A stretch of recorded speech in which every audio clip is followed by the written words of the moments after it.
Constelaciones familiares. Vamos a hablar ahora de esta práctica que crece día a día. ¿Qué podemos conseguir a través de las constelaciones? ¿Alguno de ustedes practicó constelaciones familiares o no? Yo no. Sí. Yo prefiero ¿No? meterme. ¿No? Yo ¿Sí? constelé una vez. Sí. ¿Constelaste una vez? Sí. Ahora me lo cuentan, porque está con nosotros Estela Maris Quesada, que es consteladora familiar. ¿Cómo te va, Estela? Un placer estar acá, muy bien. Gracias, gracias. Cada vez más gente, ¿no?, recurre a esto. Sí, cada vez más gente recurre a esto porque es una técnica, una herramienta que realmente nos ayuda a identificar el foco del conflicto o la situación que a nosotros no nos trae bienestar en nuestra vida. Entonces es una herramienta que es complementaria a otras disciplinas psicológicas y que ayudan al bienestar del ser humano. Ajá. Quiere decir que tal vez algún conflicto que tenemos hoy en el presente ya ocurrió con un antepasado. Sí. Es casi como 100 años de soledad esto, ¿no? Como No, la lo que- alegoría de García Márquez, prácticamente. Más ¿no? o menos. Lo que podemos identificar nosotros es que nosotros traemos un bagaje no solo psicológico, emocional, biológico de nuestra familia y que los asuntos muy complicados que tienen que ver con los duelos no resueltos, con los traumas, con las dificultades de hambre, de escasez, que venimos arrastrando de generación en generación, eso de alguna manera nos determina en cómo pensar, en las creencias, en si me siento merecedor o no de tener una vida más plena, más saludable, de que las cosas me vayan bien. Entonces, de acuerdo al contexto histórico en donde nací, en donde me desarrollé y en relación a todas las cosas que yo fui pasando dentro de mi sistema familiar, va a haber cosas que van a tender a traerme un conflicto, una situación para que yo resuelva algo que en mi sistema familiar antes no se pudo resolver. Qué interesante. A ver, Luciana, vos me contaste que constelaste. Sí, bueno. ¿Tenés ganas de contar? No sé No, ¿cómo por es la qué. experiencia? ¿Por qué? Porque me interesa todo lo que tiene que ver con la búsqueda, digamos, introspectiva. Hace muchos años que hago psicoanálisis, por ejemplo, y esto me pareció una herramienta más. Me lo recomendaron amigas y fui. Y me parece que hay que ser muy cuidadoso con la elección de dónde vas, ¿no? Porque Claro. debe haber mucho, no sé, me imagino que Estela Maris conocerá, pero debe Como haber todo. mucha Como gente todo. que dice cosas, ¿viste? O sea, no tenés una certificación como Claro. un psicólogo, por ejemplo, Claro, ¿no? Que claro. tiene que tener... Entonces, ahora que hay tanta cosa del coach dando vuelta, hay que ser muy cuidadoso, me parece. Pero, porque estás exponiéndote un montón, ¿no? Porque si crees realmente lo que estás escuchando, bueno. Pero es movilizante. Está bueno, es movilizante.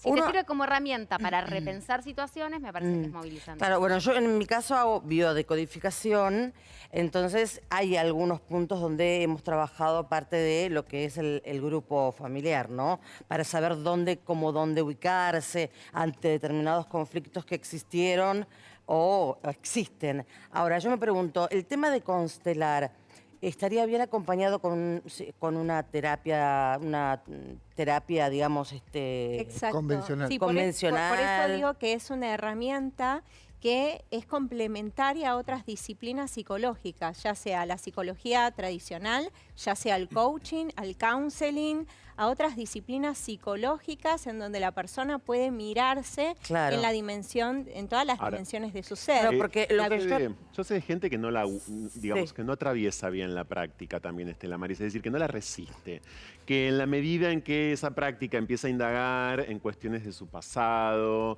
de sus ancestros, prefiere tomar distancia. ¿Te pasó? Mira, generalmente la persona que viene a mi consulta viene disponible a Claro. mirar, a sanar y a resignificar. O sea, alguien que no tenga ganas de realmente hacer un trabajo profundo no viene. Ok. A veces viene porque dice, bueno, quiero vivenciar cómo es esto, ya sea en un taller grupal o en una sesión individual, en donde se encuentran realmente dentro de un contexto, en donde la persona se puede ver en su totalidad. ¿Qué quiere decir esto? No miro solamente mi narrativa y no estoy únicamente en la narrativa de mi vida y de mi proceso y de mi dolor, sino que puedo ver e integrar otras miradas en relación a todo lo que sucedió. Claro, pero uno no queda Sí. trabado. Digo, si uno tiene un problema, ¿no? Y dice, a ver, ¿dónde radica mi problema? Bueno, en tal cuestión que me pasó, le pasó a mi abuelo, a mi bisabuelo. ¿no queda trabado en ese pasado y no puede avanzar? No, generalmente a través de la narrativa, porque a mi abuelo le pasó que no pudo hacer determinadas cosas, yo siento que a mí me cuesta. Esa es la narrativa generalmente que viene un consultante. Entonces lo que nosotros hacemos es que la persona pueda entender que tiene otros recursos y que puede realmente que podés romper con ese pasado, su potencial, que podés puede romper, claro, reconocerlo y entender que esa es parte de la historia del otro y que yo no tengo que cargarla ni por lealtad ni por implicancia. Claro. Estela Mari, Ahora, pero perdón, la diferencia entre hacer la constelación individual, que yo no hice nunca, pero sí hice terapia, entonces la asocio más como a un diván, a una relajación y a un exteriorizar, a la constelación que se hace grupal. ¿Cuál es la diferencia? ¿O hay una necesidad o hay alguien que específicamente no podría participar de una grupal o específicamente necesitaría una individual? Bien. Mira, eso lo va a determinar una persona. Si se siente a gusto abrirse en un grupo o no. Es o de prefiere guardar su intimidad y no abrirse Es de uno eso. en relación al grupo. ¿Se trabajan de maneras diferentes? Sí, porque a través de la constelación individual nosotros trabajamos con elementos que son como unos muñecos, que se llaman vincores, que son estos que están pasando acá en pantalla, y con ellos lo que armamos es una configuración de cómo está la persona dentro de su contexto familiar y en relación a su conflicto. Entonces la persona puede mirarse en ese genosociograma familiar, puede encontrarse, ver qué está incluyendo, qué excluye, a quién mira, ¿Y dónde a se quién pone no uno, mira, no? dónde se posiciona. Claro. Entonces es un trabajo realmente muy artesanal, en donde también trabajamos con todo un armado de un árbol genealógico, en donde vamos a pedir información a la persona. Con la información que tenga vamos a poder trabajar y mirar en relación al conflicto que tiene y en relación a cómo ella se posiciona,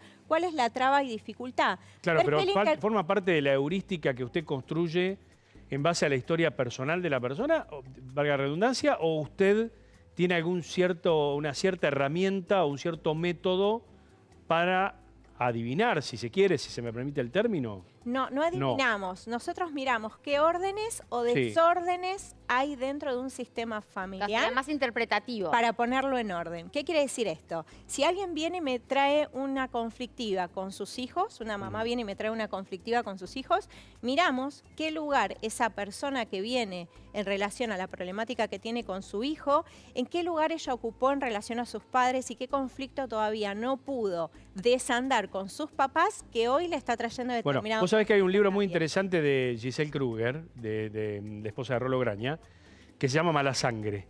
Ella no podía dormir a Lina, a la nena, y descubrió en sus constelaciones familiares el pasado de un bisabuelo que había tenido de alguna manera ideologías muy cercanas al nazismo.